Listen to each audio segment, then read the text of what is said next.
to talk about Little Miss Sunshine, which we just saw. Little Miss Sunshine stars Steve Carell, Greg Kinnear, Toni Collette, Alan Arkin, and two cute little kids. I couldn't help noticing Dwayne has stopped speaking. Oh, yeah, he's taking a vow of silence. Cheryl, remember when Olive was runner-up in the regional Little Miss Sunshine? Well, the girl who won had to forfeit her crown. I don't know why, something about diet pills, but anyway, now she has a place in the state contest in Redondo Beach. Actually, one not so cute kid.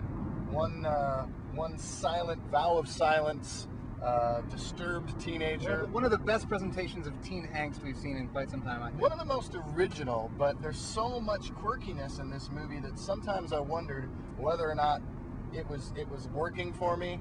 Intellectually, I'm sitting there going, oh my God, everybody's a cliche in this movie.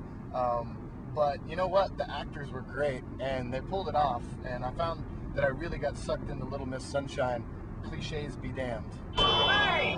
Oh, how about that?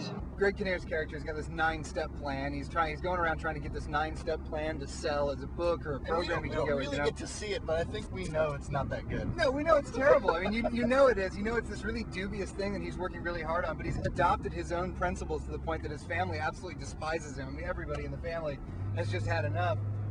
And losers.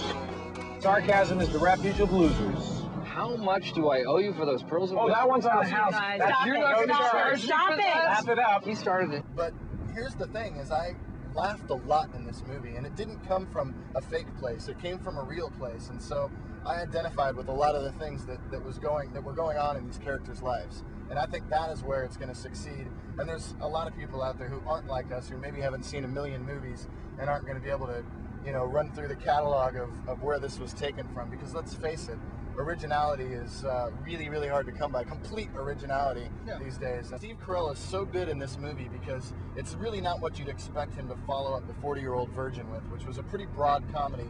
But in The 40-Year-Old Virgin, I know you didn't like it, but I thought he brought to that movie the right amount of, of charm and realistic kind of neuroticism. And in this movie, he goes even further with a character that is absolutely humiliated from day one. A la mode translates as in the fashion. A la mode. Frank, shut up. This movie ends in a beauty pageant. I mean, that's what they're all working towards, is to get Olive to the beauty pageant.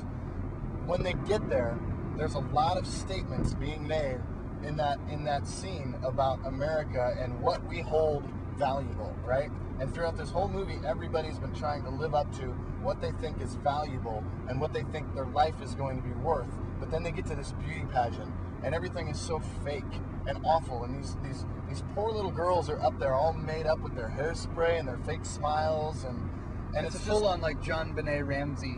Totally, and it's parade. It's really inappropriate and it's really offensive. And then there's poor Olive, this little girl who you've seen like grow throughout this entire movie and go through some pretty crazy shit just to get to where she is.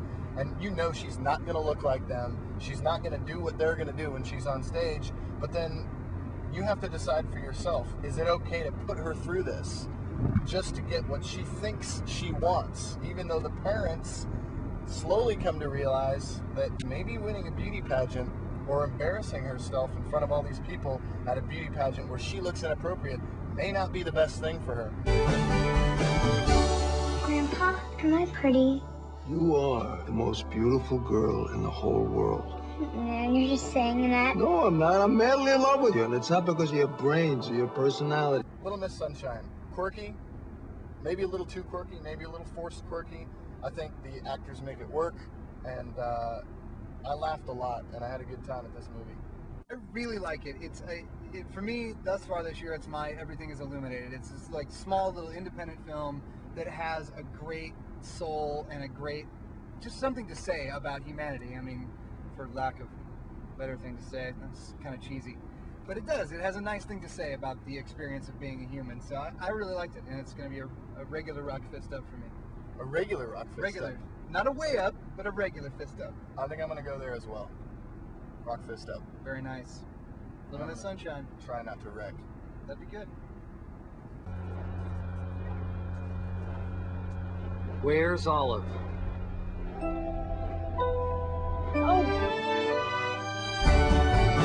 I can't slow down! I can't! Olive! car can't stop you. No one gets left behind. No one gets left behind. Outstanding.